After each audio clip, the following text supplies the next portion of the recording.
어제 꿈을 꿨는데요. 원로 목사님이 오셔서 막 사역을 하시더라고요. 그래서 그곳 계시지만 마음이 이곳에 와 계시는구나, 그런 생각을 했어요. 가실 때 비전센터가 흔들리지 않도록 꽉꽉 줄로 매어 놓고 가야 되겠다고 그러시고 가셨는데요. 관심과 기도가 우리 교우들을 향하고요, 여러분 가정을 향하고 우리 모두를 향하는 줄 우리가 알고요. 우리도 같이 손뼉을 칠 때 소리가 나는데 우리도 같이 저쪽을 향해서, 저 먼 보고타를 향해서 기도하는 그런 수고 우리가 마땅해야 될 것 같습니다. 오늘 세 번째 여러분과 주일 강단에서 만나 뵙는데요. 강단 사역을 제가 해야 될 의무가 부여됐을 때 어떤 말씀을 나눌까 그러는데 다니엘서 나누면 좋겠다는 마음이 있었고요. 그래서 한 번, 두 번, 세 번 나눌 주제를 미리 다 정하였고요. 오늘은 이제 여러분과 세 번째 시간을 갖는데 역시 다니엘서를 중심으로 하나님이 저울, 그런 주제로 기록된 말씀의 의미를 우리가 한번 살펴보고요. 또 열심을 내어 주 섬기는 신앙에 어떤 동력을 공급받는 시간이 되었으면 참 좋겠습니다. 다니엘서는 다니엘이 사역한 그 당시의 일을 소상히 기록하지만 그 이후의 역사 속에 이루어질 그 지정학적인 모든 일들이 그 다니엘이 사는 그런 나라를 중심으로 펼쳐가는데 앞으로 되어질 일들에 관한 예언서입니다. 그래서 우리가 구별할 때 대예언서, 대선지서 그렇게 구별을 하는데요. 성경을 또 비평하는 비평학자들이 있습니다. 이 다니엘서를 보면서 이거는 역사가 다 지나간 이후에 그때 미리 예언한 것처럼 그렇게 조작된 것이지 어떻게 이렇게 정확하게 미래의 역사를 그렇게 소상하게 이렇게 기록할 수 있느냐, 그렇게 비평을 해요. 그만큼 다니엘서는 정확하게 하나님이 나라를 세우고 폐하고 역사의 흥망성쇠를 하나님이 주관하신다, 그 사실을 확실하게 입증해 주는 내용이기도 합니다.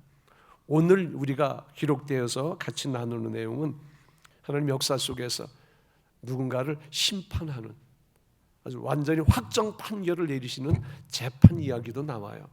그리고 메네 데겔 우바르신, 이상하죠 단어가? 한번 따라해 볼까요? 시작. 메네 데겔 우바르신. 이게 무슨 말이냐? 해석하고 풀어서 알리기 전에는 인간적인 어떤 언어의 체계 가지고 이해할 수 없는 하나님이 확정 판결을 내린 판결문이에요. 그래서 오늘은 재판 이야기부터 한번 여러분과 같이 한번 나누고요. 그리고 본문이 주는 메시지를 같이 나누려고 하는데, 사람이 살다 보면 갈등이 있잖아요. 그리고 둘이 부딪히고 안 볼 거야 등 돌리고 씩씩거리고, 그럼 중간에 중재자가 나섭니다. 그래서 이렇게 설명하고 이쪽 손잡고 그래서 화해합니다. 그러면 따뜻해지고 또 그리고 행복하게 그 스토리가 마감됩니다. 해피엔딩. 그런데 이건 아니야, 한쪽 잠재우면 이쪽에서 일어나고 잠자가다가 벌떡 일어나고, 그럼 어디로 가요? 소송, 그렇죠? 재판을 받게 됩니다. 재판하면 판결이 있잖아요. 어쨌든 그리고 심리하고 결심 공판이 있습니다. 그리고 선고하는 거예요. 근데 1심에서 이거 아닌데 1심이 판결이 났는데, 그래서 불만이 있으면 어디로 가죠? 두 번째로 갑니다. 2심 쪽으로 갑니다. 거기서 또 다투는 거예요. 그런데 자기 마음에 안 들어요, 판결이. 그러면 그 다음에 또 어디를 갈까요? 세 번째, 대법원이라 그럽니다. 여기 가면 물론 심리 과정 속에 다툽니다, 서로 양쪽. 그리고 거기도 역시 결심합니다. 그리고 선고하는데 첫 번째, 두 번째 재판 과정과는 달라요. 첫 번째 두 번에는 엎치락 뒤치락 하잖아요. 이겼네 그랬는데 그 다음 가서 졌어요. 이런 굴복이 있어요. 굴곡이 있어요. 그런데 대법원에서의 마지막 판결은 그걸 갖다 확정 판결이라 그래요. 방망이를 치죠. 유죄 그러면 유죄예요. 거기서 법정 최고형이 사형입니다.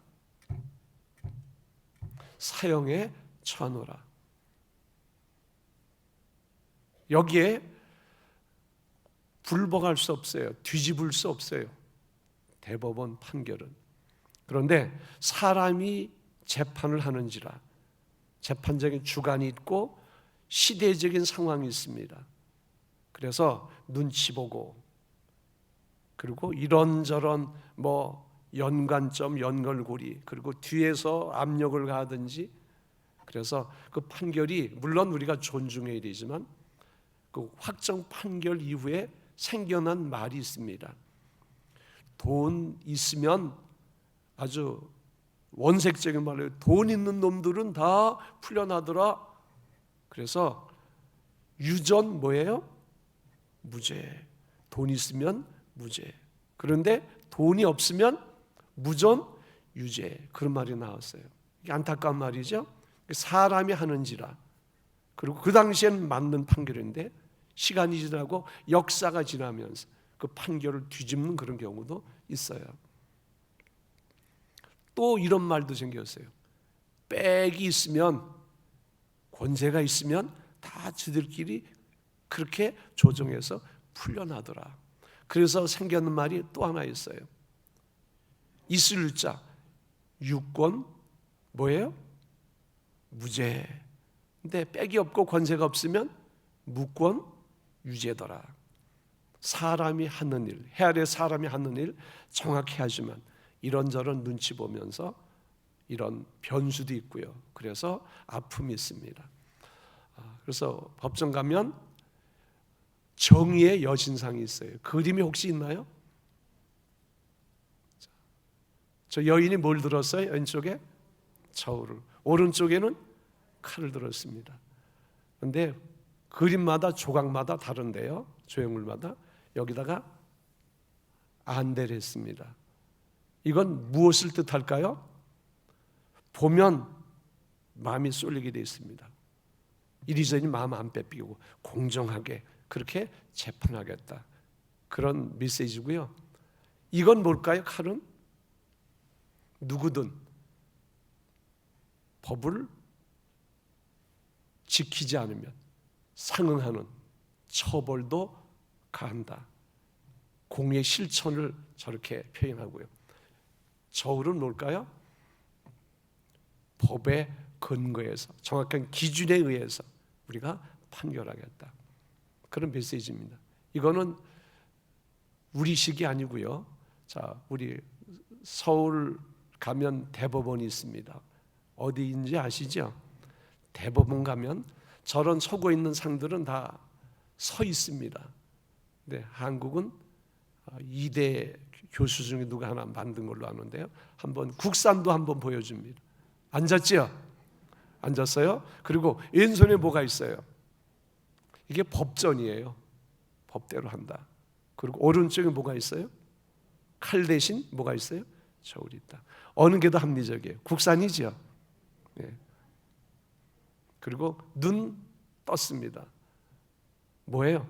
바로 보고 바로 판결하겠다.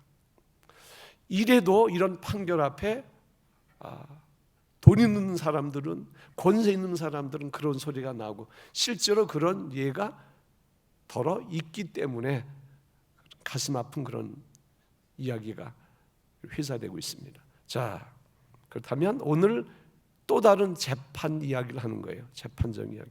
우리가 읽은 이야기가 하나님이 재판하신 거예요. 그러면 두 번째 우리가 재판 이야기인데요.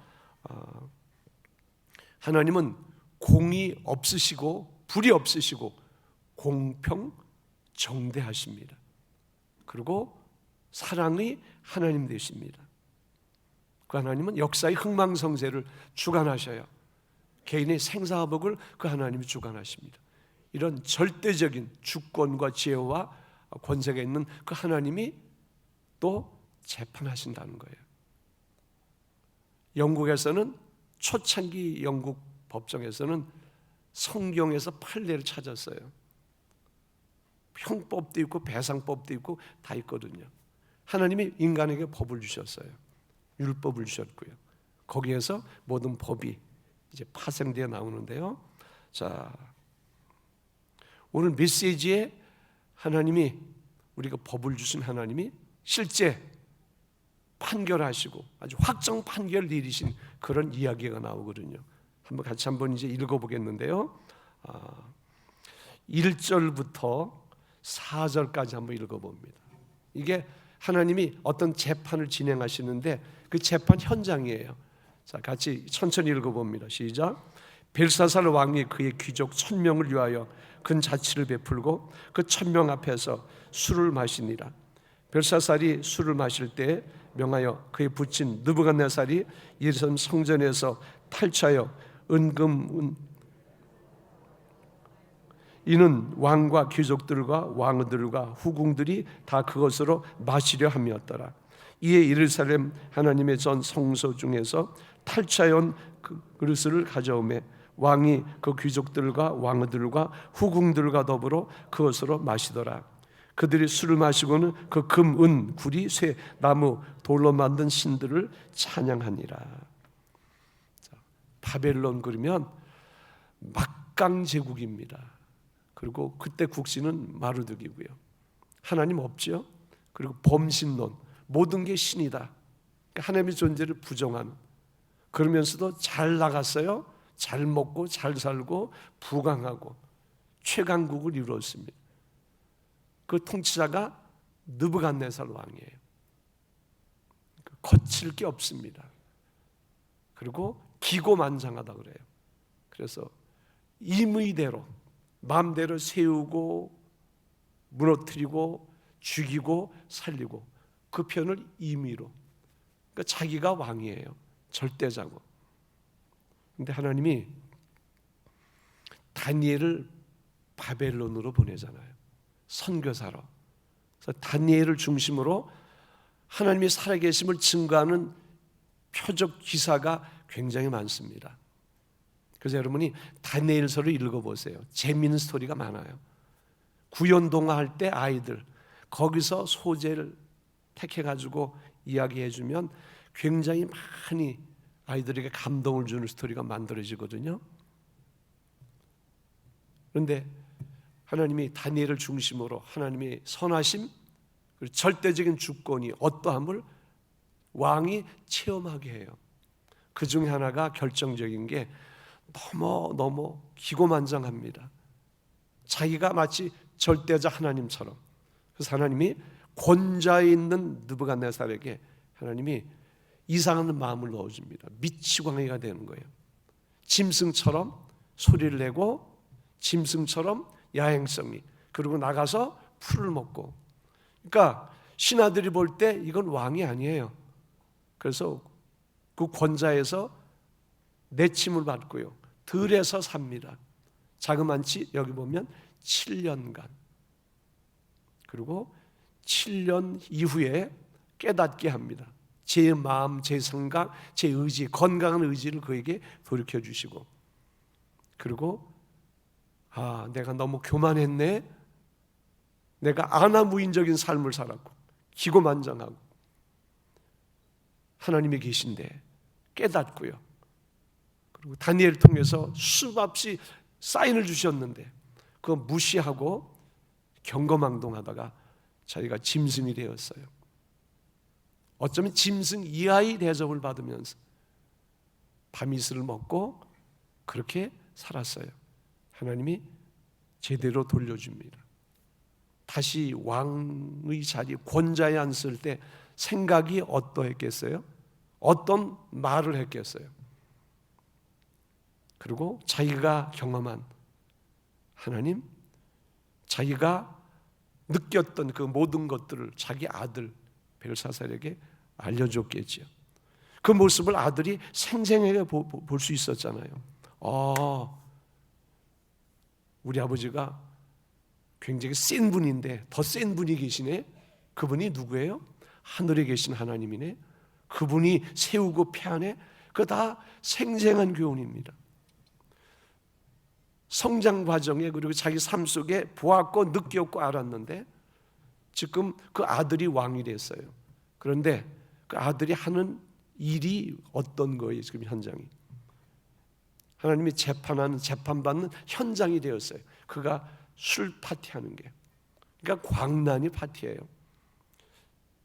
자기 친위 되죠. 여기 1000명이라 그랬습니다. 내가 이런 세력이 있고 이런 권위가 있는 거야. 자기 과시도 있고요. 여러 귀인들 고관대장 모아놓고, 그리고 이제는 오감 만족을 추구하는데, 오감 만족이 인위적인 겁니다. 먹고 부어라, 마셔라, 그리고 흔들어라. 그러니까 광란이 파티라는 거예요. 미치광이 파티라는 거예요. 그 육체적인 어떤 짜릿한 그런 쾌감을 추구하면서 가다 어디 가는 거예요? 인생들이 마약 쪽으로 가잖아요. 향락으로 가고. 그러듯이 여기는 어디로 가냐면, 야, 밋밋하다. 우리 국신이 최고인데 저 멀리 예루살렘에서 그 성전에서 금으로 만든 그런 기명들이 있는데 그거 가져오라 해라. 우리 신한테 굴복한 그 신들이 이 금그릇에 제사 드리겠는데 가져오거라, 그런 신보예요. 이것도 교만입니다. 그리고 금그릇 가져왔어요. 거기다가 술을 부어 마십니다. 여기 보니까 후궁들도, 그러니까 전부 모여서, 여러분 술 취하면 사람이 술을 먹습니다. 그 다음에 술을 먹어요. 나중에는 술이 사람을 먹는다 그래요. 너무 취하면 그땐 짐승이 되는 거잖아요. 그러니까 난잡하게 그렇게 걸쭉한 광란의 파티가 벌어집니다. 이게 뭐예요? 하나님이 재판 그 현장이에요. 그래서 어디에서 사는가, 누가 있는가 굉장히 우리가 중요한 거거든요. 자, 여기서 하나님이 그 자리에서 재판하시는 거예요. 자, 대법원에서 확정 판결한다 그러죠. 자,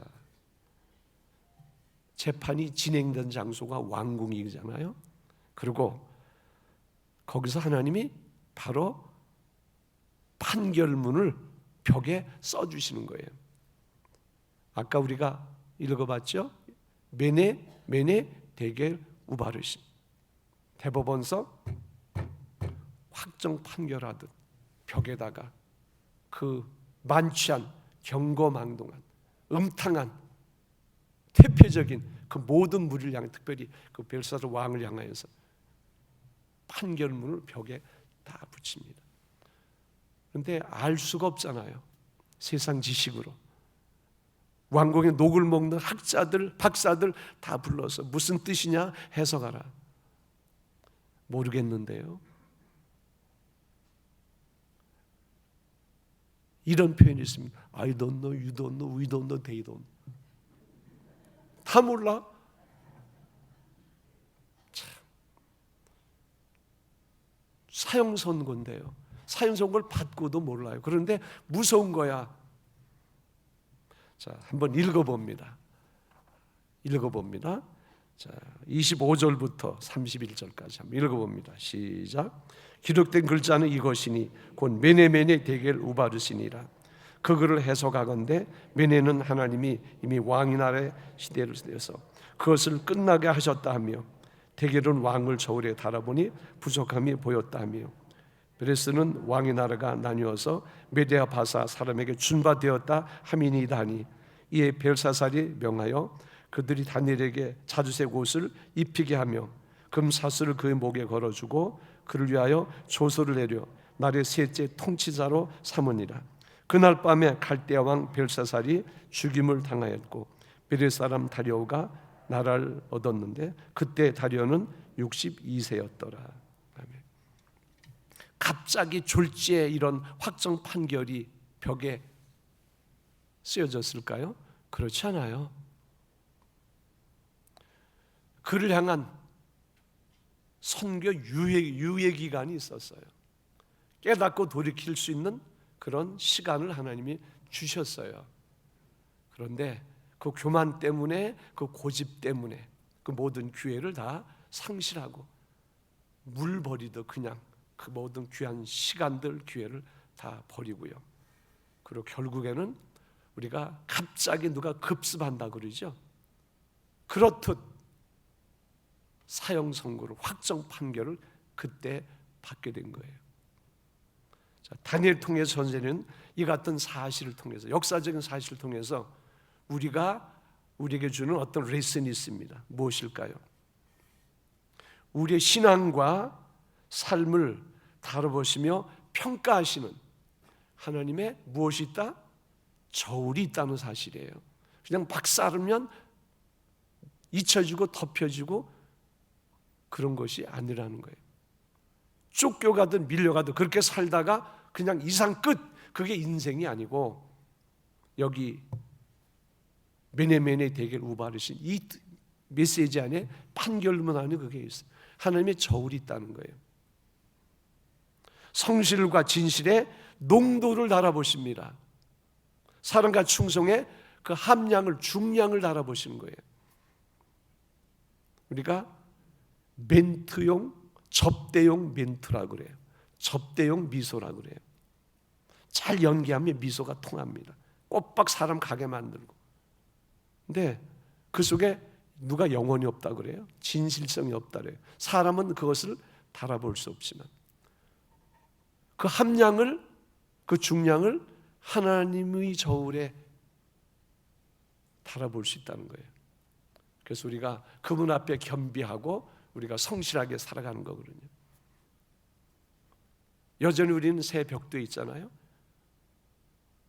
한 해를 우리가 살아가는데 어떻게 살아가야 될까? 매일 우리의 삶을 마감합니다. 일주일 단위, 한 달, 1년, 넓게는 인생 다 마감이 있잖아요. 하루 지나면 끝이 아니라 평가라는 게 있는데, 일상 속에서도 우리는 하나님 앞에서 오늘 분명한 걸 우리가 기억할 것은 하나님의 저울이 있네. 그리고 이 단어는 외워놓으세요. 메네 데겔 우바르신. 이것만 외워도 우리가 겸손할 수 있고 진지할 수 있습니다. 자, 이제 우리가 살아가는데 기왕이면 너 잘했다, 수고했다, 충성했구나, 참 고맙다, 하나님이 우리에게 그렇게 말씀하면 얼마나 좋겠어요. 그것을 우리는 합격 혹은 패스, 그렇게 우리가 다르게 표현할 수 있습니다.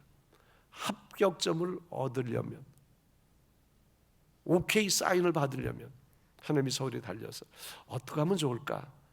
오늘 본문 보면서 몇 가지 교훈이 있어요. 그것을 여러분과 다시 한번 나누고, 오늘 끝에도 역시 영혼의 콘서트 할 거예요. 나가수 할 거예요. 그러니까 준비하세요. 자, 첫 번째, 신앙과 삶의 합격을 위한 재원입니다. 세 가지 제가 말씀드리는데요. 첫 번째, 따라해 주세요. 배우십시오. 여러분 잘 보니까 아버지의 삶을 통해서, 아버지의 삶 속에 성공과 실패, 아들이 보았습니다. 그 중에 교만하면 저렇게 망조드네 생생하게 보아서, 자그만치 7년입니다. 짐승이 돼가지고 돌아다니는 아버지 모습. 끝난 줄 알았는데, 새로운 왕이 생기고 다 등 돌릴 줄 알았는데 꼼짝 못하게 하나님이 하시고 다시 컴백하게 하시는, 배울 수 있잖아요. 근데 그걸 보고도 못 배웁니다. 역사는 위대한 교사입니다. 역사가 주는 메시지가 있는데 인생들이 그것을 못 배워요. 전쟁의 참상을 통해 다시는 전쟁하지 말자 그랬는데 1차 세계대전 끝나고 수많은 젊은이가 죽고, 그래서 전쟁하지 말자 그랬는데 못 배워요? 다시 무엇이 일어났어요? 2차 대전이 또 일어나잖아요. 지금도 계속 전쟁이 일어나죠. 사람이 못 배우는 거예요. 우리가 여기 벨사살 왕의 모습을 보면서 우리가 어떻게 하자고요? 배우는 겁니다. 역사의 주관자가 하나님이셔요.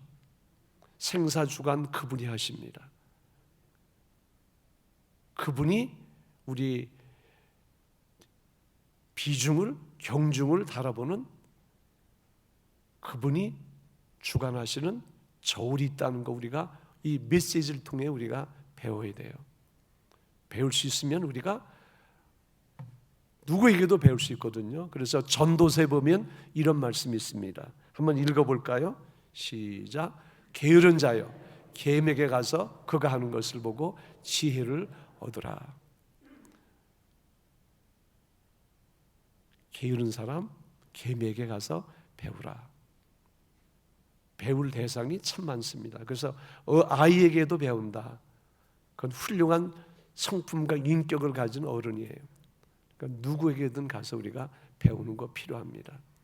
그리고 주님이 모든 것에, 아름다운 것에, 하는 것에 본이 되어 주셨어요. 그래서 나를 따르라.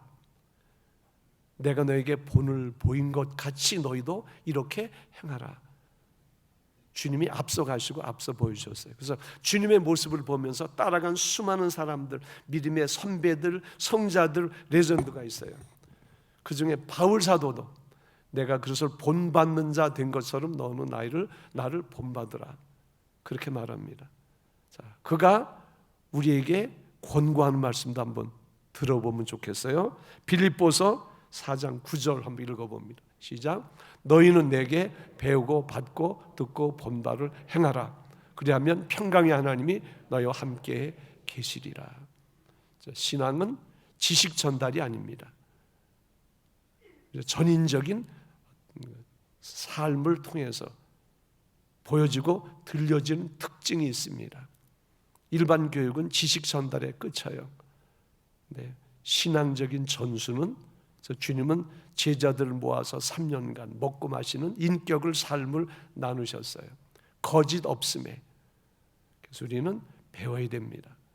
오늘 특별히 아버지를 통해서 못 배우는 아들이 결국 어디로 가요?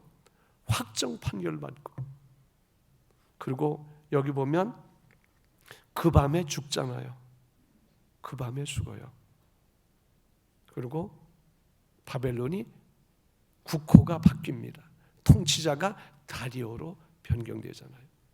참, 저 죽을 줄 모르고 눈앞에 패망이 있는데, 눈앞에 확정 판결, 사형 판결문이 있는데 못 들어요, 못 봐요. 그래서 우리는 열린 마음으로 배웁니다. 신앙의 리더에게, 교구 리더에게 겸손하게 여러분이 배우는 자세를 가지면 신앙 성숙이 가능합니다.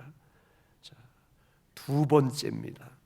한번 따라해 볼까요? 겸손을 생활화하십시오. 오늘 우리 이야기 속에 왕 두 사람이 나오죠. 누구예요? 아버지 느부갓네살, 아들 벨사살. 근데 아버지와 아들의 공통 분노가 있는데 뭐냐면 교만병, 교만기. 나 잘난 못에, 나 똑똑한 멋에 사는데 정도가 지나친 거예요. 아들 같은 경우는 천재 주제보다 자기를 더 높이는 거예요. 그러니까 성전에 기명 금그릇 갖다가 술 퍼마시는 그런 일을 행합니다. 왜 망했을까요? 교만해서 망했어요. 교만하지 않으면 말씀이 들어올 텐데, 교만하지 않으면 보이고 들리는데 이 교만 때문에 그 생명의 소리가 차단되고 복된 선물이 마음속에 담기지가 않아요. 그래서 우리가 겸손을 우리가 생활화하는 것 참 필요한데요. 그래서 여러분, 겸손은 어떤 것이냐?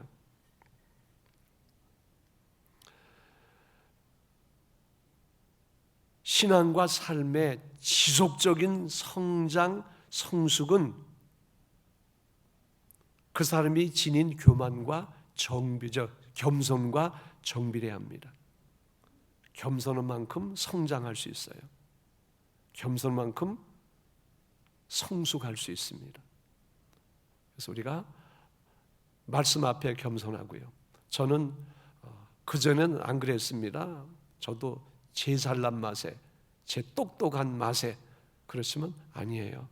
하나님이 겸손한 자 높이시는데, 특별히 말씀 들을 때는 가능하면 앞자리 가자. 그거는 사모함의 표현이니까 겸손의 표현도 돼요. 물론 정답은 아니지만 제 생각에는. 그리고 메신저, 설교자를 내가 사랑하는 마음, 존경하는 마음을 갖고 듣자. 그렇지 않으면 튀잖아. 그거 그 건방 떤다 그러죠. 그래서 저는 겸비한 자세를 앞자리, 그리고 사랑의 대상, 존경의 대상, 그렇게 메신저를 보면 저도 경외해지고 그 시간 주신 은혜가 흐르지 않고 내게 몽땅 주어지는 영적인 수지를 경험합니다. 겸손을 어떻게 하자고요? 생활화. 별게 다 교만해요. 약간 예쁜데 그거 가지고 또 그냥 교만합니다. 누구보다 힘이 세대요? 누구보다 재주가 좋아서 뭐 잘한대요. 그것 가지고도 꽤나 난처하는 것.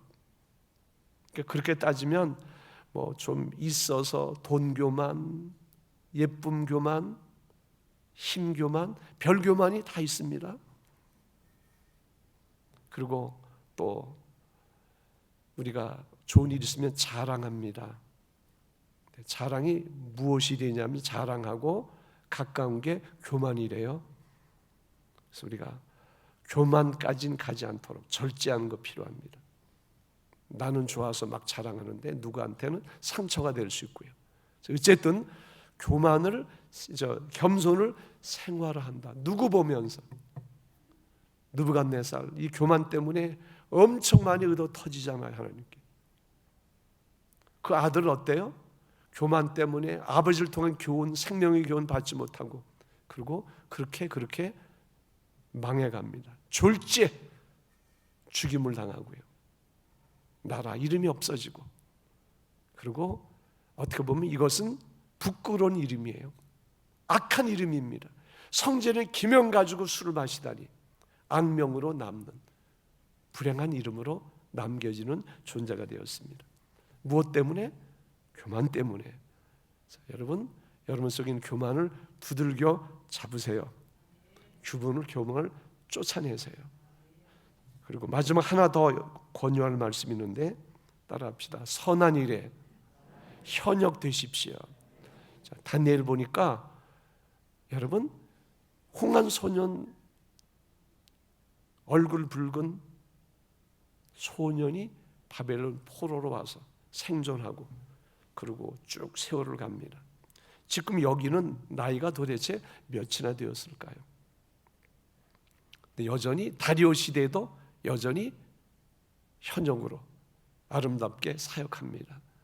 그래서 이것 보면서 특별히 또 유엔에서 새로 나이를 정했는데 79, 80세까지가 중년이에요. 유엔 나이가. 여기 보면 얼라들이 많아 보니까 얼라들이. 그래서 선한 일의 현역 누구 보면서? 다니엘 보면서 한번 읽어봅니다. 29절로 31절 한번 읽어봅니다. 시작. 이에 벨사살이 명하여 그들이 다니엘에게 자주색 옷을 입히게 하며 금사슬을 그의 목에 걸어주고 그를 위하여 조서를 내려 날의 첫째 통치라고 삼으니라. 몇 사람 다리오가 나라를 얻었는데 그때 다리오는 62세였더라. 저 죽을 줄 모르고 벨사살 큰 소리 허세, 야 굉장하다. 약속대로 너는 이 나라 세 번째 권자에 앉는 거야. 무슨 소용이 있어요? 그날 밤에 죽습니다. 나라가 뒤집고, 그리고 다리오가 62세에 또 왕이 새로 하나님이 세우는 신성 국가의 왕이 되잖아요. 근데 그 나라에서 누가? 다니엘이 또 계속 사역하는 거 우리가 다니엘서 보면 나옵니다. 계속 현역이잖아요. 여러분 모두가 선한 일의 현역으로 존재하기를 바랍니다. 홍천 가면, 강원도 홍천 가면 서면이 있습니다. 거기에 모곡리가 있어요. 거기에 모곡감리교회가 있습니다. 그 교회 출신인 일반 사람들에게는 한서 남궁옥 선생, 그 교회는 장로님이고요. 일제강점기 때 이분이 우리나라 나라꽃이 무궁화잖아요. 무궁화꽃을 장려하여 사박에 심도록 했어요. 그래서 홍천 가면 무궁화 동산이 있어요. 나라를 사랑하는. 그리고 무궁화가 이름이 뭔지 아세요? 로즈 오브 샤론이에요. 무궁화가. 그런데 이 남궁호 선생님이 일제 강점기니까 젊은이가 꿈이 꺾일 수 있고요. 이런저런 어려움 때 한계 때문에 낙심하고, 아니다, 하나님이 주신 이 강산이 있고 할 일이 있는데 교회여 일어나라, 청년아 일어나라, 성도가 일어나라, 이런 그런 신앙적인 열정을 글에 담아가지고요. 그리고 노래를 부르게 했어요. 우리 찬송가에 있습니다. 560장 삼천리 반도 금수강산. 오늘 이 찬송 우리가 할 거예요. 여러분 현역되어야 됩니다. 선한 일에 주님을 사랑하고 찬미하고 복음을 증거하고 죄를 확장한 그 거룩한 일에 우리가 이제는 나는 옛날에 했는데 아니에요. 다니엘처럼 선한 일에 뭐 되자고요? 현역. 이 찬양 부르면서 이런 다짐이 여러분에게 있길 바라고요. 이 다짐이 주님 나라 갈 때까지 여러분의 건강하게 존재하기를 주님의 이름으로 축복합니다. 다 같이 나가수 합니다. 영혼의 콘서트 합니다. 1절부터 3절까지 부르고 기도할게요.